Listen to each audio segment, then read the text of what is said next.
Dear students, এবার আমরা গতীয় তড়িৎচালক বল বা মোশনাল ইএমএফ সম্বন্ধে আলোচনা করব। এটা করবার জন্যে আমার কাছে আমি ধরছি একটা বোর্ডের সাথে নর্মালি ডাউনওয়ার্ড একটা চৌম্বক ক্ষেত্র আছে, সুষম চৌম্বক ক্ষেত্র আছে, এবং এর মধ্যে একটা পরিবাহী দণ্ড যার দৈর্ঘ্য হচ্ছে এল, সে ভি বেগে লেন্থের পারপেন্ডিকুলার দিকে, খেয়াল রাখতে হবে কথাটা, লেন্থের পারপেন্ডিকুলার দিকে বা লেন্থের সাথে লম্বভাবে ও মুভ করছে। তাহলে দেখা যেতে পারে এই দু প্রান্তে, অর্থাৎ পরিবাহী দণ্ডটার দু প্রান্তে একটা বিভব প্রভেদ তৈরি হয়ে যাবে। এই যে বিভব প্রভেদ, একে আমরা বলি গতীয় তড়িৎচালক বল। এবং কেন একে তড়িৎচালক বল বলা হচ্ছে? আমরা জানি যখন কোনো বিভব প্রভেদ নন ইলেকট্রোস্ট্যাটিক্স কারণে তৈরি হয়, অর্থাৎ কোনো চার্জ দাঁড়িয়ে আছে, চার্জ বসে আছে, তার জন্য তৈরি হচ্ছে না বিভব প্রভেদটা, সেই বিভব প্রভেদকে আমরা বলি ইএমএফ।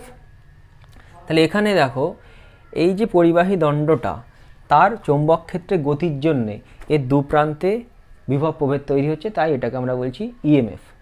এটা নন ইলেকট্রোস্ট্যাটিক একটা কারণে কিন্তু তৈরি হচ্ছে।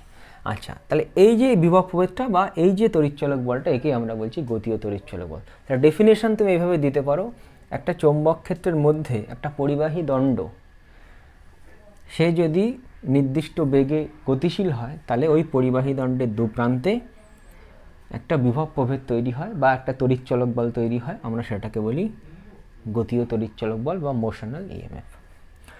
তো এবার কেন হচ্ছে, এবার ব্যাখ্যাটা দেওয়া যাক। এখানে মোশনাল ইএমএফের ব্যাখ্যা এবং তার রাশিমালাটা কী হবে সেটা একটুখানি আমরা দেখি। খেয়াল করো, আমরা জানি একটা পরিবাহী দণ্ড মেন্স, তার মধ্যে অনেক ফ্রি ইলেকট্রনস আছে। এর মধ্যে একটা ফ্রি ইলেকট্রন ই মাইনাস, এই দিয়ে ডিনোট করলাম। তাহলে যেহেতু এই পরিবাহী দণ্ডটা সুষম চৌম্বক ক্ষেত্রের মধ্যে গতিশীল, এই ইলেকট্রনটাও সুষম চৌম্বক ক্ষেত্রে গতিশীল, তাহলে এর ওপরে যে ফোর্স পড়বে, ম্যাগনেটিক, লরেঞ্জ ম্যাগনেটিক ফোর্স, সেটা হবে e v B sine theta. এখানে দেখো বি আর ভি এর মধ্যে অ্যাঙ্গেল 90, তাহলে e v B, this is F M. এবং এর ডাইরেকশান কী হবে? ফ্লেমিংয়ের বামহস্ত নিয়ম দিয়ে বলতে পারি, ভি ক্রস বি এর ডাইরেকশান দিয়ে বলতে পারি। তাহলে ভি ক্রস বি, ভি এদিকে, বি ওদিকে, তাহলে ভি ক্রস বি হচ্ছে ওপরের দিকে, কিন্তু যেহেতু ইলেকট্রন আছে তাই নিচের দিকে। তাহলে পজিটিভ চার্জ ওপরে ফোর্স ফিল করবে, নেগেটিভ চার্জ নিচে লরেঞ্জ ম্যাগনেটিক ফোর্স ফিল করবে। এটা আমি পাম রুল দিয়েও বলতে পারো তোমরা। পাম রুলটা হচ্ছে এই যে আমাদের চারটে আঙুল ডান হাতের, সেটা যদি বিকে নির্দেশ করে, থাম যদি ভিকে নির্দেশ করে, ভি, তাহলে এই পামের যে ওপরের অংশটা, তালুটা যেটা, সেটা পজিটিভ চার্জের ওপর ফোর্সকে ডিরেক্ট করে এবং নিচের অংশটা নেগেটিভ চার্জের ওপর ফোর্সকে ডিনোট করে। তাহলে এখানে এইটা ভি, এটা বি, তাহলে পজিটিভ চার্জের ওপর ফোর্স ওপরে, নেগেটিভ চার্জের ওপর ফোর্স নিচে, সেভাবেও তুমি দেখতে পারো। তাহলে এফ এম ইকুয়াল টু ইভিবি। তাহলে খেয়াল করো, এবার পজিটিভ চার্জ তাহলে উপরের দিকে ফোর্স ফিল করবে, বুঝলাম, এবং মুক্ত ইলেকট্রন তারা নিচের দিকে ফোর্স ফিল করবে। এর ফলে কি হবে? মুক্ত ইলেকট্রনটা নিচের দিকে আসতে থাকবে এবং পজিটিভ আধান আর নেগেটিভ যে মুক্ত ইলেকট্রন, তাদের মধ্যে একটা আপেক্ষিক সরণ তৈরি হবে। এর ফলে এই দু প্রান্তের মধ্যে একটা বিভব পার্থক্য তৈরি হতে থাকবে। যেহেতু বিভব পার্থক্য তৈরি হবে, তাহলে এই দুই প্রান্তের মধ্যে একটা ইলেকট্রিক ফিল্ডও তৈরি হবে, সেটাকে আমরা বলছি ইআই। এই ইলেকট্রিক ফিল্ডটা ক্রমবর্ধমান হবে, কারণ ইলেকট্রন ওপর থেকে নিচের দিকে আসছে, তত বেশি এদিকে নেগেটিভ চার্জের অ্যাকুমুলেশন হচ্ছে, ওপরে পজিটিভ চার্জের অ্যাকুমুলেশন হচ্ছে। তাহলে ইলেকট্রিক ফিল্ডটা ক্রমবর্ধমান, বাড়তে থাকবে। কিন্তু ইলেকট্রনের ওপরে যে ম্যাগনেটিক ফোর্স, সেটা কিন্তু আর বাড়ছে না, সেটা হচ্ছে ইভিবি। যেহেতু ইলেকট্রিক ফিল্ড বাড়ছে, তাহলে ইলেকট্রনের ওপরে ইলেকট্রোস্ট্যাটিক যে ফোর্স, সেটা হবে কি? এফ ই যদি আমি বলি, ইলেকট্রোস্ট্যাটিক লরেঞ্জ ফোর্স, সেটা হবে ই ইন্টু ইআই। এটা কিন্তু সময়ের সাথে সাথে বাড়তে থাকবে এবং তার ডাইরেকশান কোন দিকে? ইলেকট্রনের ওপর ইলেকট্রোস্ট্যাটিক ফোর্স পজিটিভের দিকে, সেটা ওপরের দিকে। তাহলে এফই হবে ওপরের দিকে, F E and F M is downward for an electron এখানে। আর পজিটিভ চার্জ, এটা নেগেটিভ চার্জের ক্ষেত্রে বলছে, এটা নেগেটিভ চার্জ। আর যদি পজিটিভ চার্জ বলি, তাহলে এফ এম হচ্ছে ওপরে আর নেগেটিভ চার্জ হচ্ছে, আর ইলেকট্রোস্ট্যাটিক ফোর্স হচ্ছে নিচে। তাহলে একটা সময় এমন আসবে যে এই ইআইটা বৃদ্ধির সাথে সাথে এফির মানটা এফ এম এর সমান হয়ে যাবে। সেই সময় বলবো আমরা স্টেডি স্টেটে পৌঁছলাম, এবং সেই ক্ষেত্রে ইলেকট্রনটার আর কিন্তু ওখানে ড্রিফট হবে না। তাহলে সেই ক্ষেত্রে আমরা বলতে পারি সাম্য অবস্থা অ্যাচিভড হলো, এবং Fm ইজ ইকুয়াল টু তখন হবে Fe। তাহলে সাম্য অবস্থা Fm equal to Fe, Fm কিন্তু always EVV for an electron, and Fe when steady state is reached, তাহলে E is equal to EI। তাহলে এখান থেকে আমরা পাচ্ছি, দেখো E কেটে গেল, EI ইকুয়াল টু কিন্তু VB। ওকে, এখন যেহেতু এই EIটা সাম্যাবস্থায় পৌঁছানোর পরে, তাহলে EI কিন্তু কনস্ট্যান্ট হয়ে গেল, তখন আর পাল্টাচ্ছে না EI, কারণ ইলেকট্রনে আত্মড্রিফট হচ্ছে না। তাহলে কনস্ট্যান্ট ইলেকট্রিক ফিল্ডের ক্ষেত্রে আমরা কিন্তু EIকে লিখতে পারি, এই দুই প্রান্তের বিভব প্রভেদ যদি আমরা বলি ক্যাপিটাল V ইন্টু এর লেন্থ হচ্ছে L, তাহলে VL ইকুয়াল টু VB। ভুল হলো, V by L, AI equal to V by L into VB। Therefore, capital V equal to small v BL। তাহলে এটাকেই আমরা বলবো motional EMF. Motional EMF capital V equal to BV into L। কিন্তু এখানে মাথায় রাখতে হবে, এই যে লেন্থ, সেই লেন্থের সাথে V কিন্তু তোমার পারপেন্ডিকুলার, ঠিক আছে? যদি লেন্থের সাথে পারপেন্ডিকুলার না হয়, সেই ক্ষেত্রে কি হবে জিনিসটা এবার আমরা দেখব। সেটা আমি এখানে নিয়ে নিচ্ছি। দেখো, এটা সুষম চৌম্বক ক্ষেত্র, তার মধ্যে এইটা হচ্ছে একটা কন্ডাক্টিং রড L দৈর্ঘ্যের, এবং তাকে V বেগে সুষম চৌম্বক ক্ষেত্রের মধ্যে থেকে থিটা কোণে নিয়ে যাওয়া হচ্ছে।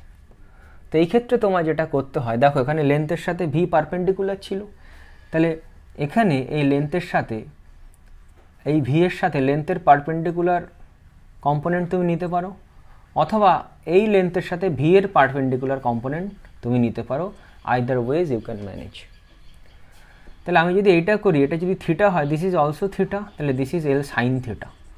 তাহলে আমি V এর সঙ্গে L এর পারপেন্ডিকুলারটা নিলাম, এটা হচ্ছে L এর পারপেন্ডিকুলার, এটা হচ্ছে V, কিন্তু অ্যাকচুয়ালি L ছিল এই বরাবর।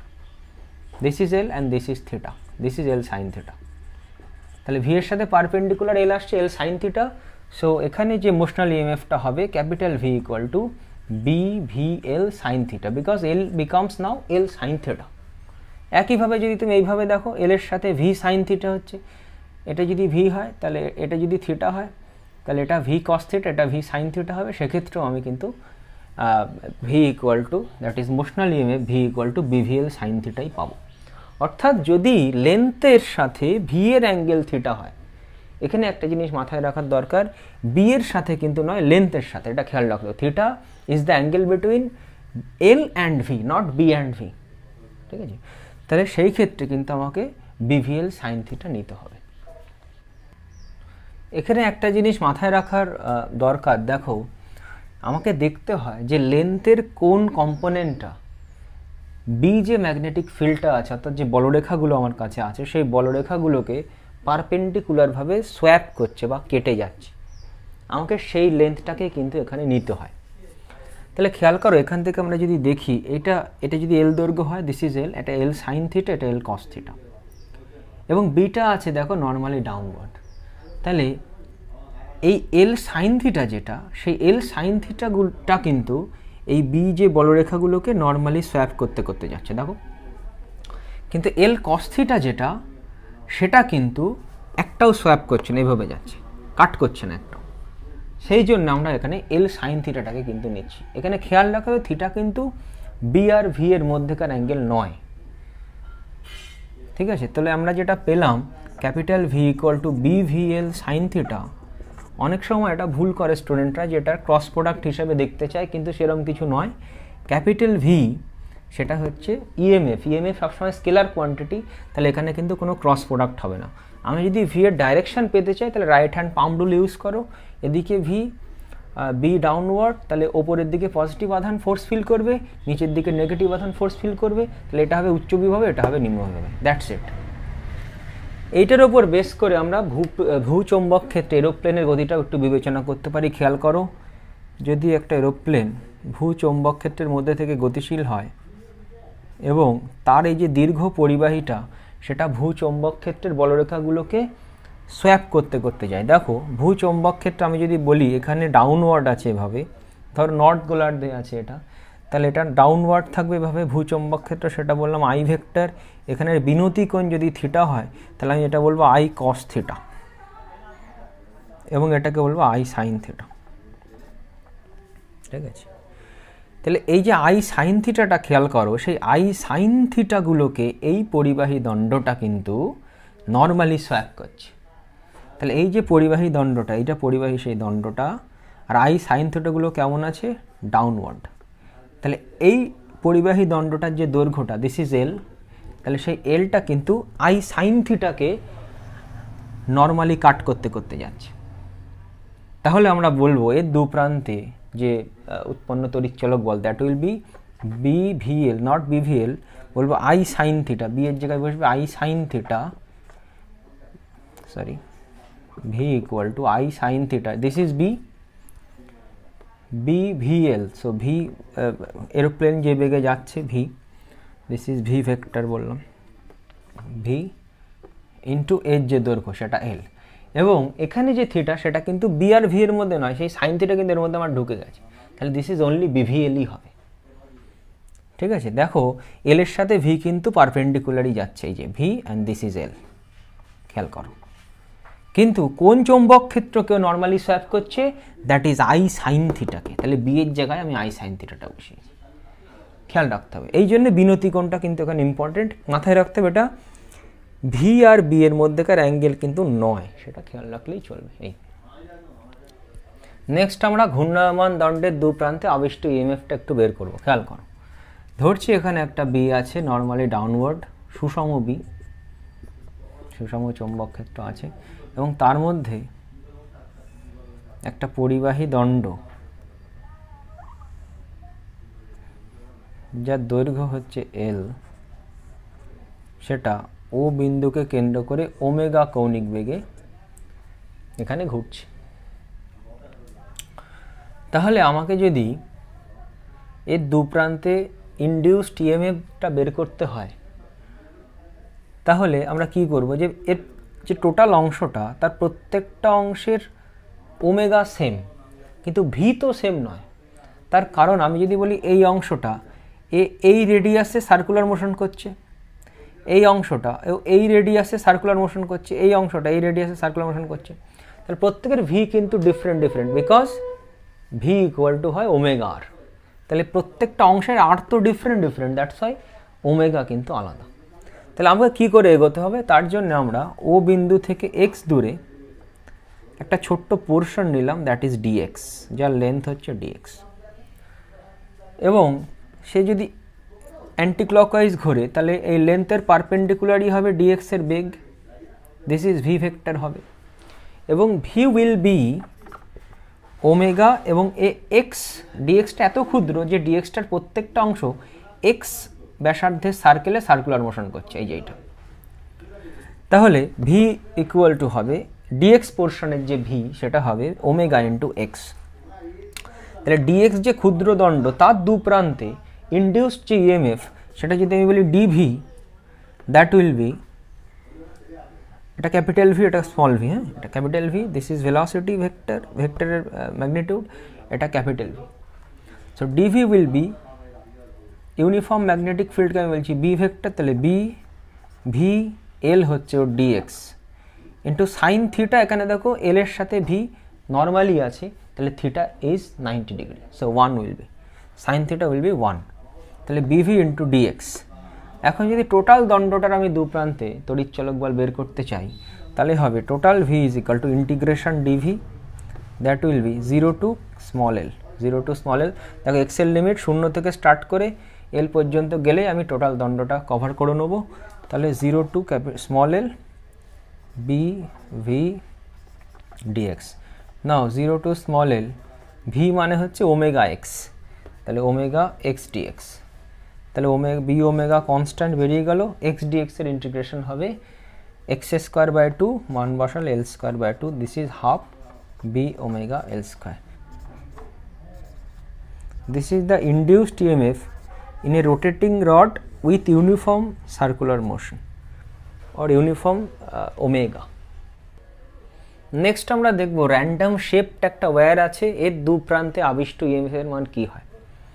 ধরছি আমার কাছে ডাউনওয়ার্ড একটা ম্যাগনেটিক ফিল্ড আছে, কনস্ট্যান্ট ম্যাগনেটিক ফিল্ড, এবং তার মধ্যে এরকম একটা র্যান্ডম শেপড ওয়্যারকে রাখা হয়েছে এবং সেই ওয়্যার কিন্তু ম্যাগনেটিক ফিল্ডের মধ্যে থেকে চলছে। এই ক্ষেত্রে আমাদের যেটা করতে হয়, এই র্যান্ডম শেপড যে ওয়্যার তার যে দুই প্রান্ত, সেই প্রান্ত দুটোকে যোগ করতে হয়। এই যে দৈর্ঘ্যটা সেটাকে আমরা এখন এল হিসেবে কনসিডার করব আগের মতো। তাহলে ইফ ইট ইজ এল, এবং ধরছি এটা তোমার বি ম্যাগনেটিক ফিল্ডের মধ্যে থেকে ভি ভেক্টর বেগে এল এর সাথে থিটা অ্যাঙ্গেলে মুভ করছে, থিটা অ্যাঙ্গেলে। তাহলে এখানে আমি বলতে পারি এটা যদি পি পয়েন্ট হয়, এটা যদি কিউ পয়েন্ট হয়, two end points of that random shaped wire P and Q, তাহলে V P Q that will be B V L. দেখো ভি আর এল এর মধ্যে অ্যাঙ্গেল কিন্তু এটা এল, এটা এল, তাহলে এল এর মধ্যে অ্যাঙ্গেল কিন্তু theta, that's a B V L sine theta. এখন এটারই একটা আমরা অ্যাডভান্স জিনিস করতে পারি। তো এটারই আর একটা দেখো অ্যাপ্লিকেশন আমরা করতে পারি। ফর এক্সাম্পল, আমি একটা ক্লোজড যদি একটা লুপ নিই, ক্লোজড লুপ, সেটা র্যান্ডম শেপড হতে পারে। ফর সিম্পলিসিটি আমি এখানে একটা বৃত্ত নিলাম, কয়েল নিলাম। তাহলে যদি বলে এখানে ইনডিউসড ইএমএফ কী হবে, সেটা দুভাবে আমরা এখানে ব্যাখ্যা করতে পারি। একটা হচ্ছে ক্লোজ লুপের ইনডিউসড ইএমএফ একটা, আর সেকেন্ডলি এই লুপের যে কোনো দুটো পয়েন্টের মধ্যে ইনডিউসড ইএমএফ বলতে পারে। যদি আমার ইএমএফ ইনডিউসড, দ্যাট মিন্স আবিষ্ট তড়িৎচালক বল লুপে যদি বলে, ফর লুপ, লুপের ক্ষেত্রে যদি বলে, তাহলে সেটা কি হবে খেয়াল করো। আমরা যদি বলি এই র্যান্ডম শেপড ওয়্যারটা এখন ক্লোজড হয়ে গেছে, দ্যাট মিন্স এই এলটা কি হচ্ছে, এলটা হয়ে যাচ্ছে zero. That means EMF induced for loop that becomes কিন্তু জিরো, বিকজ এল কিন্তু এখানে জিরো। কিন্তু যদি আমি এর যে কোনো দুটো পয়েন্টের কথা বলি, এটা পি এটা কিউ, তাহলে যদি পি আর কিউ এর মধ্যেকার ইনডিউসড ইএমএফ কী হবে, তাহলে দেখো V P Q that will be, আমরা এখন এইটাকে আলাদা আলাদা করে দিতে পারি। এ পাশটা আলাদা একটা ওয়্যার, এ পাশটা আলাদা একটা ওয়্যার, সেমি সার্কুলার ওয়্যার, যার রেডিয়াস আমি বলতে পারি যদি আর হয় তাহলে ডায়ামিটার হচ্ছে 2r। তাহলে সেই এল এখন কি হয়ে যাচ্ছে 2r। তাহলে আমি ভি পি কিউ পেতে পারি বি ভি এল।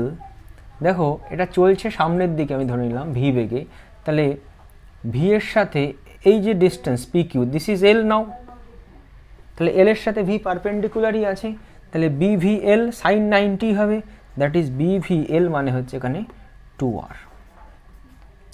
তাহলে আমি বলতে পারি এই যে ক্লোজ লুপটা তার এপাশে একটা এরকম ইএমএফ তৈরি হয়েছে পি আর কিউ এর মধ্যে, তাহলে এখানে একটা ব্যাটারি আছে, পাম রুল দিয়ে বুঝতে পারছি ওপরটা পজিটিভ নিচটা নেগেটিভ। আবার এপাশেও এই যে সেমি সার্কুলার তারও এখানে একটা আমি বলতে পারি একটা ব্যাটারি ক্রিয়েট হলো। কারণ আমি এই যে জিনিসটা র্যান্ডম শেপড ওয়্যার যেটা তার ছিল, তাকে আমরা ব্যাটারির সাথেই একটা তুলনা করতে পারি, কারণ এদিকটা হবে পজিটিভ, এদিকটা হবে নেগেটিভ। তাহলে এক্ষেত্রে এইদিকে একটা ব্যাটারি আছে, এদিকে একটা ব্যাটারি আছে, প্রত্যেকটা ব্যাটারির যে ইএমএফ সেটা হচ্ছে বিভিএল ইন্টু 2r, কিন্তু ক্লোজ লুপের ক্ষেত্রে টোটাল ইএমএফ হয়ে যাবে কি জিরো। দেখো দুটো ব্যাটারি আছে, আমরা কেভিএল যদি খাটাই তাহলে টোটাল লুপের জন্য আমরা ইএমএফ পাবো জিরো, কিন্তু পি আর কিউ এর জন্য কিন্তু আমরা ইএমএফটা পাবো বিভি ইন্টু 2r। এটা একটু খেয়াল রাখতে